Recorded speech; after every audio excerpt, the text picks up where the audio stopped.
Good morning, all of you. Welcome again.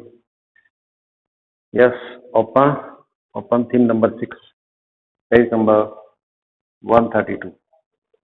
The three orders. Introduction has been over.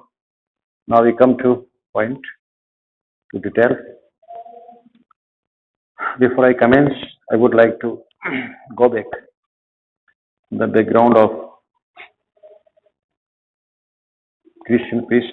Three orders means number 1, Christian priest. Second, the landowning nobles. And third, peasant. The priest, peasant, and nobles. ये three orders हैं. The society was divided into these three orders. It is a social categories.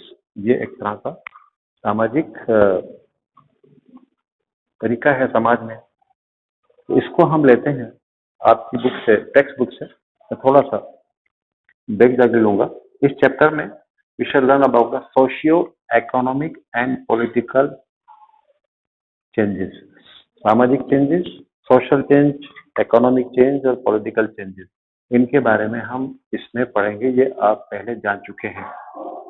Which occurred in Western Europe, जो Western Europe में हुए. कब हुए? From 9th century to 17th century. इन 8-9 सालों में ये चेंजेस अकर हुए, टेक प्लेस हुए, जो मैंने आपको बताया था in the introduction. After the fall of the Roman empire, जब रोमन एम्पायर का पतन हो गया, डिक्लाइन हो गया, तो many groups of Germany people, German के बहुत सारे ग्रुप जो थे वो किधर माइग्रेट कर गए? कुछ इटली चले गए, कुछ फ्रांस आ गए और कुछ स्पेन चले गए. ध्यान दीजिए, आपकी बुक से बोल रहा हूँ, ठीक है.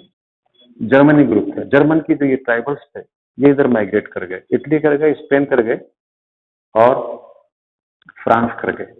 इसके बाद in the absence of any unifying political force unite नहीं था. एक तरह की अनार्की थी, है ना. रोमन एम्पायर के डिक्लाइन होने के बाद अराजकता का माहौल था. तो ये जो पावर थे, ठीक है, जो जर्मन से जो आए थे, जो ग्रुप थे, कबीले थे, ये यहाँ आने के बाद मिलिट्री कॉन्फ्लिक्ट था. तो इस अनार्की के अंदर जो मिलिट्री कॉन्फ्लिक्ट था, जो झगड़े थे, वो आम थे, फ्रीक्वेंट थे. In the need to gather resources to protect one's land became very important. अब हर एक को अपनी अपनी जमीन बनाने का, बैकग्राउंड बनाने का मौका मिल रहा था. जिसकी लाठी उसकी भैंस, माइट इज राइट, ये चल रहा था वहां पर, इन जगहों पर. रिसोर्सेज, जो संसाधन होते हैं, उनको कैप्चर करने की होड़, एक कंपटीशन लगा हुआ था. इस माहौल के अंदर बिकेम वेरी इंपॉर्टेंट. सोशल, अब सामाजिक संगठन, social organisation was therefore centred on the control of land. अब वहां की जो समाज था वो जमीन को किस तरह से अपना बनाया जाए, उसको अपने अंडर में लिया जाए, यानी एज मच एज पॉसिबल, इसकी होड़, इसकी कंपटीशन होने लगा. ठीक है. Its features were derive from both imperial. इसके जो फीचर्स हैं थ्री ऑर्डर्स के, ये इसकी रूट्स कहाँ है, कहाँ से आई है, कहाँ से इसका डेरिवेशन हुआ है? ये हुआ है रोमन ट्रेडिशन से, Roman tradition and German system. ठीक है, जर्मन सिस्टम और रोमन, यहाँ से निकली. क्रिश्चियनिटी, जो ईसाइयत थी, ईसा मसीह को जो मानने वाले थे, तो ये ऑफिशियल रिलीजन था कहाँ का? रोमन एम्पायर का. ये आपको पता है, आप पढ़ चुके हैं. Of the Roman empire from the 4th century से ऑफिशियल ये लैंग्वेज थी, ऑफिशियल रिलीजन था रोमन एम्पायर का. ठीक है. 4th century survive the collapse of empire. और ये जो धर्म था क्रिश्चियनिटी, ये अभी भी सर्वाइव कर रहा था. हालांकि though the decline of the Roman empire has been over and gradually spread to centre. और ये जो धर्म था, ये जो रिलीजन था, ईसाई धर्म, कहाँ तक? ये सेंट्रल और नॉर्थर्न यूरोप तक पहुंच गया. वहां तक ये पहुंचा, वहां तक ये फैला, प्रिवेल हुआ. The church also became a major land holder. अब धर्म वाली बात थी, धर्म का बोलबाला था, डोमिनेंसी थी. चर्च जो था, church also became a major, एक बड़ा लैंड होल्डर बन गया, एक बड़ी जमीन का, हजारों लाखों जमीन का मालिक बन गया चर्च भी, जो चर्चेस थे क्रिश्चियंस के, and political power in Europe. और यही चर्च, यही प्रीस्ट, इनका लगभग 99% किसमें इनका पार्टिसिपेशन हो गया, पॉलिटिक्स में as well as in religion. ठीक है, और जमीन इनके अधिकांश जो मैक्सिमम जमीन वो इनके अंडर में थी। थ्री ऑर्डर्स के बारे में हम अनेक बार पढ़ लिया हमने। ठीक है, अब हम लेते हैं, यहाँ से मैं शुरू करता हूँ। ठीक, क्वेश्चन अभी के लाए introduction to the feudalism. Feudalism को मैंने बताया, what is feudalism? It is सामंतवाद, जागीरदारी सिस्टम को हम बोलते हैं feudalism. Feud, feud Germanic word है, जर्मन वर्ड इसका मीनिंग होता है पीस ऑफ लैंड, जमीन का टुकड़ा, जिसका मीनिंग होता है, उसी से बना है, उसी का डेरिवेशन है फ्यूडलिज्म, फ्यूडलिज्म। ठीक है, अब ये क्या है, ये थ्री टाइप्स का होता है feudalism. Number 1 social, number 2 economic, और नंबर 3 पॉलिटिकल। तीन तरह का फ्यूडलिज्म है, तीनों में इसके एलिमेंट्स आप पाएंगे, तो इसको हम पढ़ेंगे डिटेल में। अभी यहाँ शुरू करते हैं आपका। ठीक, the term feudalism has been used by the historian. इतिहासकारों ने फ्यूडलिज्म वर्ड का जो इस्तेमाल किया है टू डिस्क्राइब इकोनॉमिक, किसको करने के लिए, इकोनॉमिक, लीगल, कानूनी, पॉलिटिकल एंड सोशल रिलेशनशिप, आपस में इनका क्या संबंध है, क्या रिलेशन है, उसको बताने के लिए हिस्टोरियंस ने इस वर्ड का इस्तेमाल किया कि उस वक्त में जमीन की वैल्यू, इंपॉर्टेंस क्या थी उस दौर में, 9th सेंचुरी से लेकर 17th सेंचुरी के बीच में। ये आपसे कहता है इन यूरोप। फिर कहता है कि in the medieval area, medieval Europe का मिडाइवल पीरियड कब स्टार्ट होता है, इंडिया से बहुत पहले स्टार्ट हो चुका था, 5th century to 15th century. ये पीरियड कौन सा है, यूरोपियन मिडाइवल पीरियड, मध्यकाल है वहां का। और इंडियन जो मध्यकाल है वो स्टार्ट होता है 8th सेंचुरी से 18th सेंचुरी। यहाँ डेवलपमेंट बाद में आया, वहां बहुत पहले, long before has been post एरिस्ट। के बाद derive from the German word feud, जो उसी बात को दोहरा रहा है कि फ्यूड का मीनिंग क्या है, पीस ऑफ लैंड होता है। पेज नंबर 134 पे आए आप, इसमें बताया गया means a piece of land, it refers the land. इसका मीनिंग क्या है पीस ऑफ लैंड का, इसका रेफरेंस है to the kind of society, इस तरह का समाज that developed in medieval France. ये फ्रैंक का मतलब फ्रांस।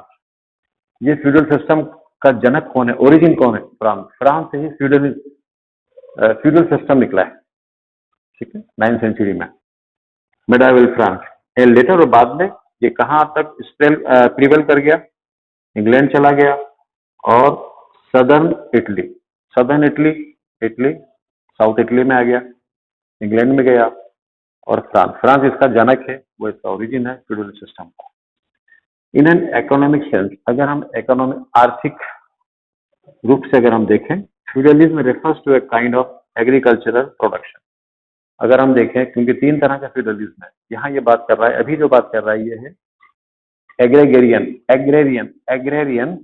फ्यूडलिज्म, मतलब कृषि उत्पादन में फ्यूडलिज्म का दखल या उसका interference.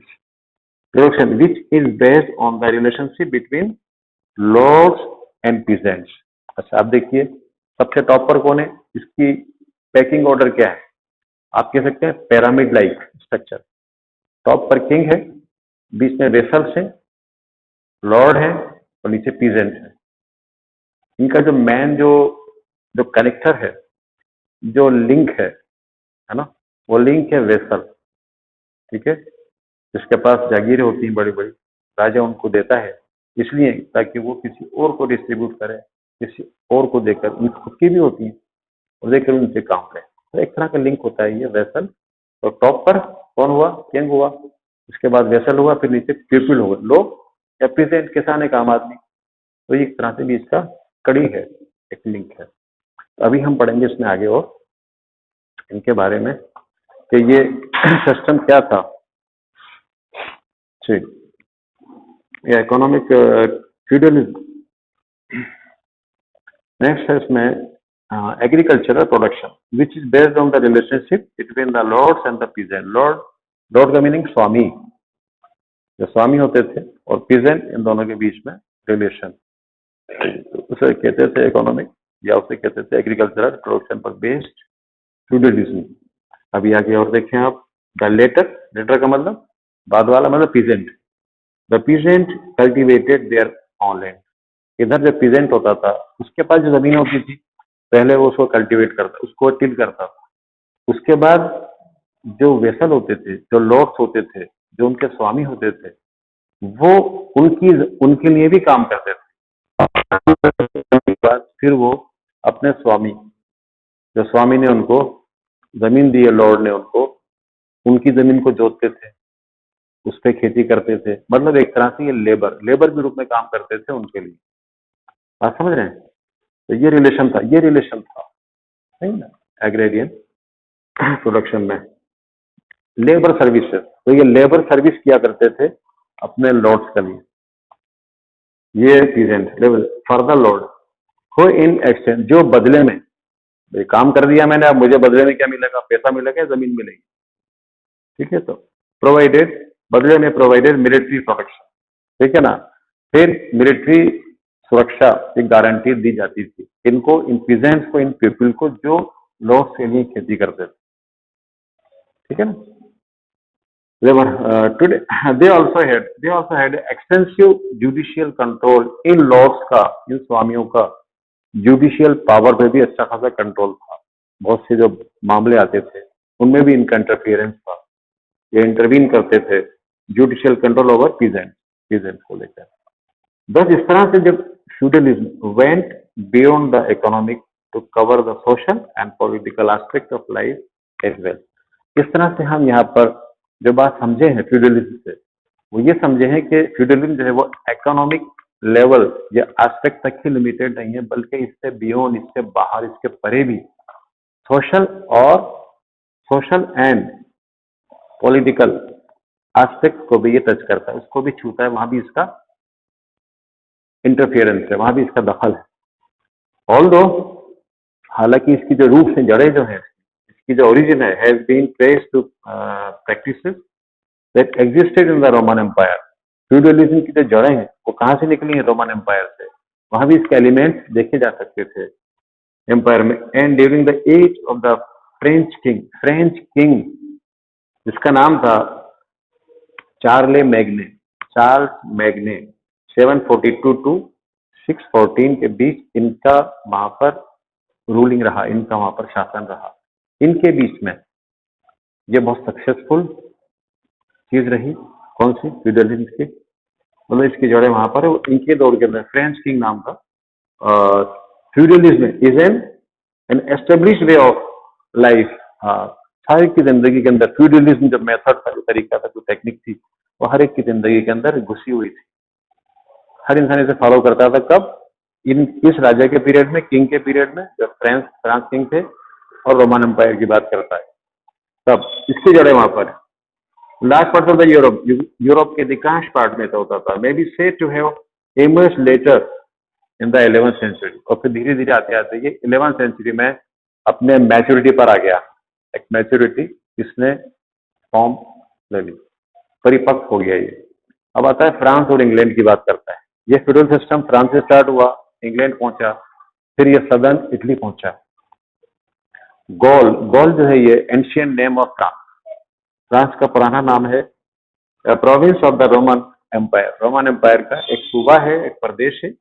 Head to extensive coastline. अब इसका जो ज्योग्राफिया है, इसका ज्योग्राफिया है वो इस तरह के, इस गोल की दो बड़ी बड़ी कोस्ट लाइन है, दो बड़े बड़े तट हैं, माउंटेन रेंजेस हैं, पर्वत श्रृंखलाएं हैं, लॉन्ग रिवर्स, लंबी लंबी नदियां हैं, फॉरेस्ट जंगल हैं, लार्ज ट्रैक्ट्स ऑफ प्लेन्स और बहुत बड़े बड़े मैदान, वास्ट मैदान। ठीक है, सूटेड, ये सब चीजें किसको सूट करती थी? खेती बाड़ी को या एग्रीकल्चर को। ये सारा जो ज्योग्राफिया था एग्रीकल्चर को सूट कर, एग्रीकल्चरल लैंड के हिसाब से था। Reference in Germanic tribe, German जो ट्राइब है, जो कबीले वाले हैं जर्मन के लोग, फ्रेंच कहलाते हैं। गिव देयर नेम, उन्होंने इसको नाम दिया गॉल, GAUL। उन्होंने इसको नाम दिया था गॉल नाम से, जो आज इसे हम फ्रांस कहते हैं, ये पुराना। Making it France from the 6th century, 6वीं शताब्दी से। This region was a kingdom, ये रीजन किंगडम हो गया, गणराज्य हो गया, रूल्ड बाय फ्रैंकिश ये फ्रेंच किंग्स, जिन पर फ्रांस के राजा राज करते थे, जिनको हम ड्यूक कहते हैं, हु वर क्रिश्चियन, जो ईसाई थे, ठीक है ना। फ्रांस ये ईसाई थे, आज भी ईसाई हैं। The French had very strong links, French लोगों का बहुत स्ट्रॉन्ग लिंक था, संबंध था चर्च से, क्योंकि ईसाई थे। ईसाइयों की जो इबादत गाह है वो चर्च है, उनका वहां से रिलेशन था। विच वर फर्दर, जो आगे जाकर ये चर्च आगे जाकर फर्दर स्ट्रेंथन, चर्च और चर्च की जो पावर थे वो और उनको और एम्पावर कर दिया गया, बहुत चीजों को उसमें ऐड कर दिया गया।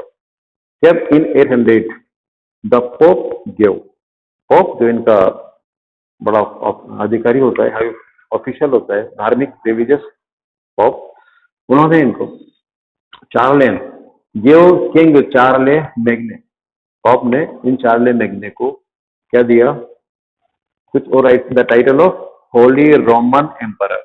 इन पॉप ने होली रोमन एम्परर इनको इनके कामों से खुश होकर, अचीवमेंट से खुश होकर ये टाइटल इनको दिया, उपाधि दी। टू एंश्योर हिज सपोर्ट, और कहा कि और उन्होंने अपने सपोर्ट को एंश्योर किया, सुनिश्चित किया उनके प्रति। इसके बाद हम देखते हैं एक्रॉस ए नैरो चैनल, एक एक्रॉस एक चैनल जिसे हम कहते हैं English channel.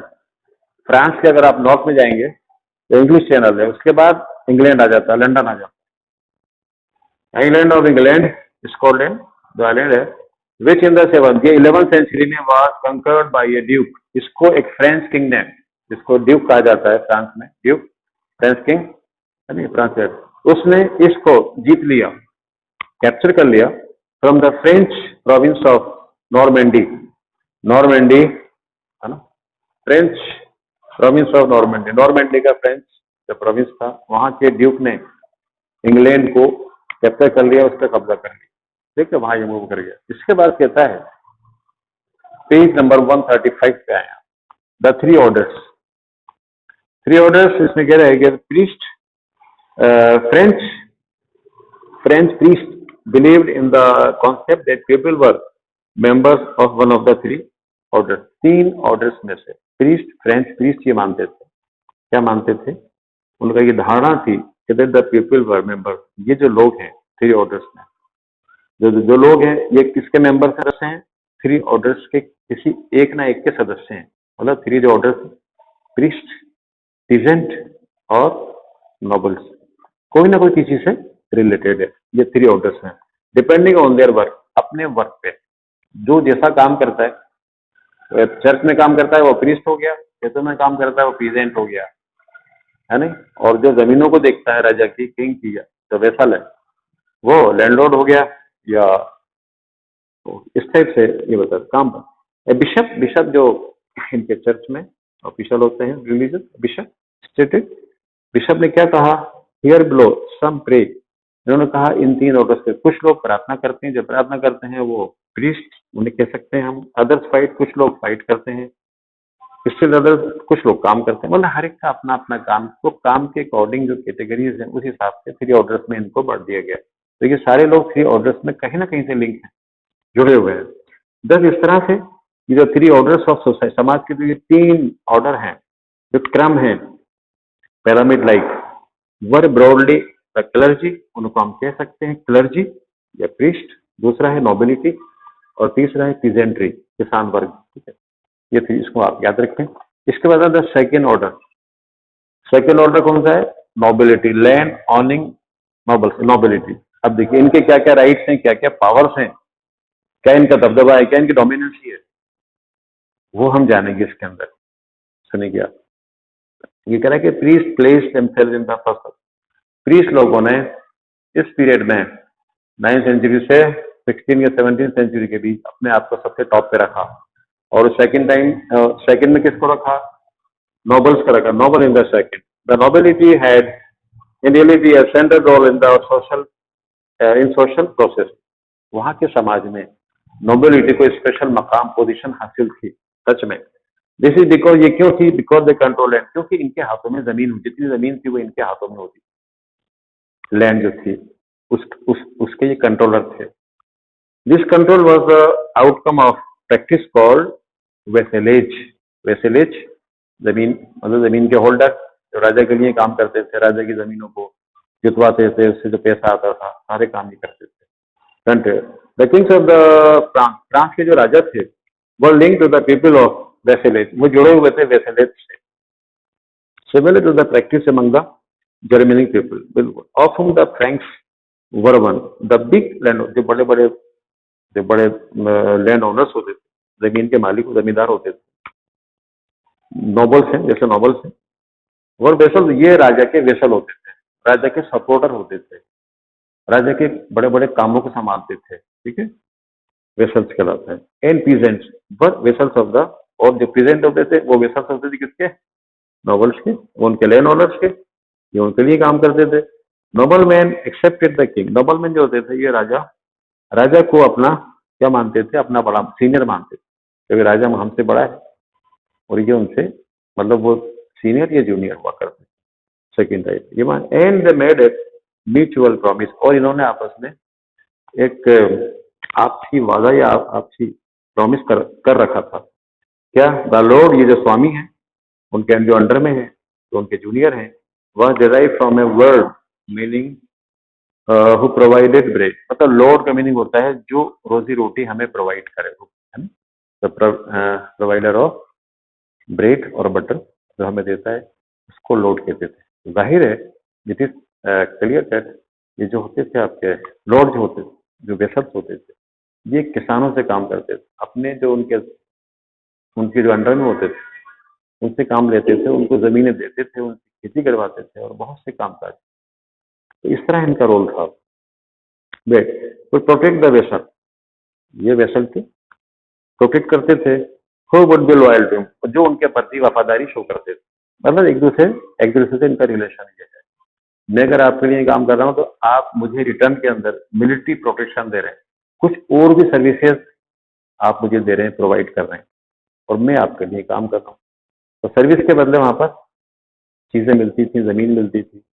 From the word meaning of, इसके बाद the relation protect the vessel who would be loyal to him, okay, this relation, ये रिश्ता किंग और पीजेंट्स और नोबल्स के भी जो बीच में रिश्ता था, involved elaborate rituals and exchange of vows taken on the Bible in a church।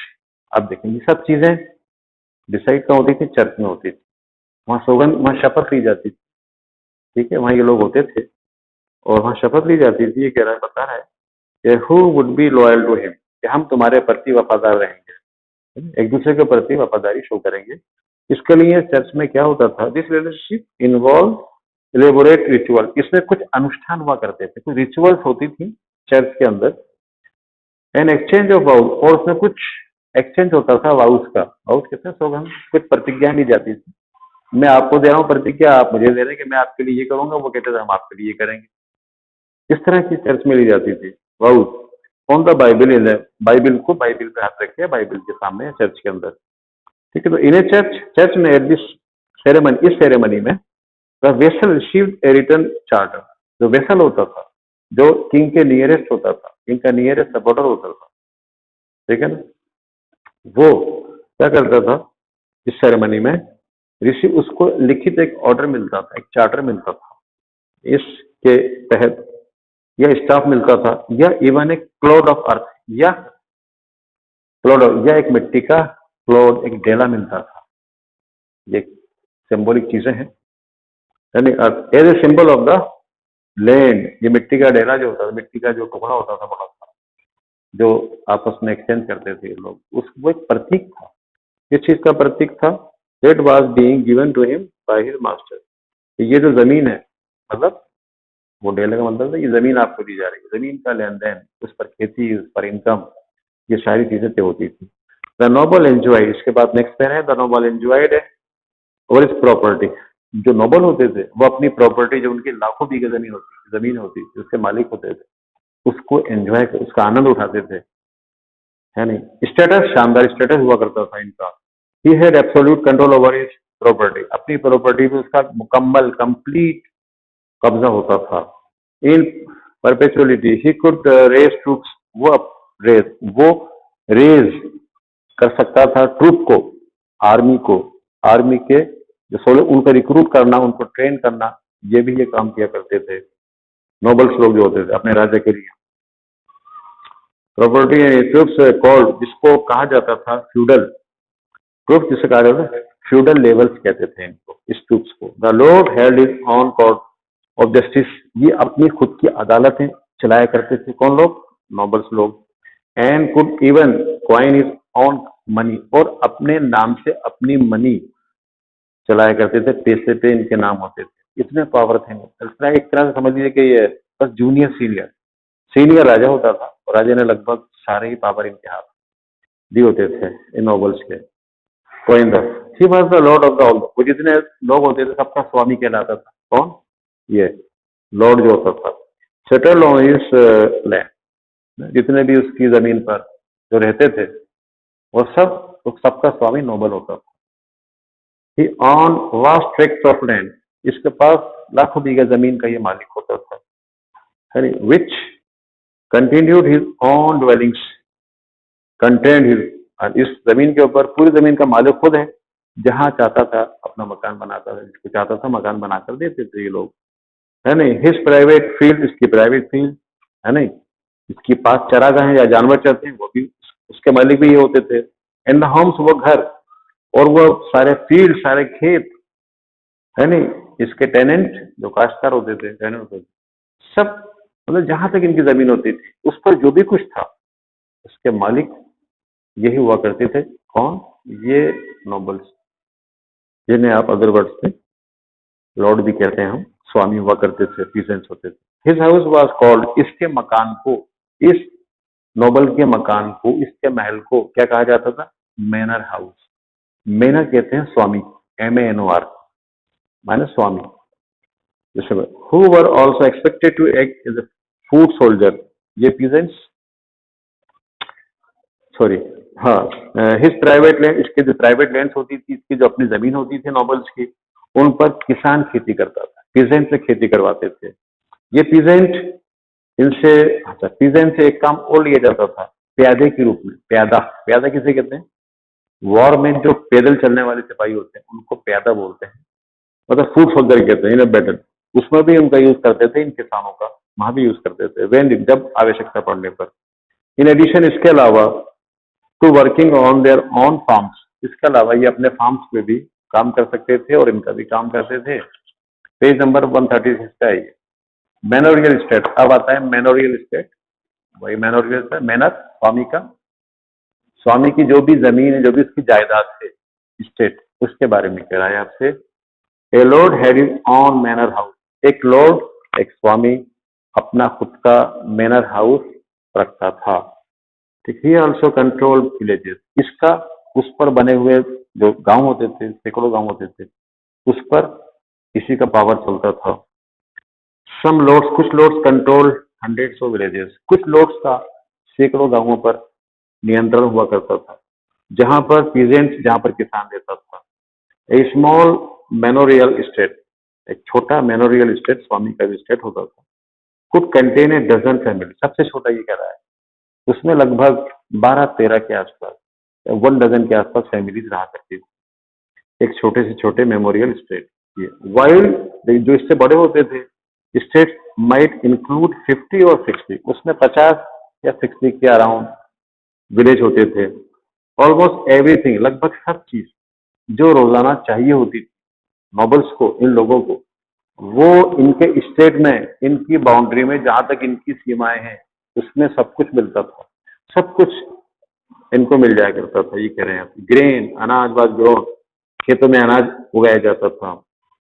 Black Smith, लोहार जो होते थे, लोहार, कारपेंटर, खाती, maintain the lords implements, lords के, ये स्वामी के जो इम्प्लीमेंट्स होते थे, औजार होते थे, उनकी मरम्मत करना, उनको बना के देना, उन्हें प्रोवाइड करना, वो भी इसमें आते थे।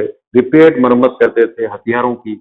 वाइल स्टोनमैन सब लुक्ड आफ्टर हिज बिल्डिंग, और स्टोनमैन से मतलब पत्थर का, ये जो कारीगर होते हैं, पत्थरों की ईंटें हैं, ये बिल्डिंग्स में जो काम आती हैं, उनकी देखभाल करना कौन को होते थे? स्टोनमैन।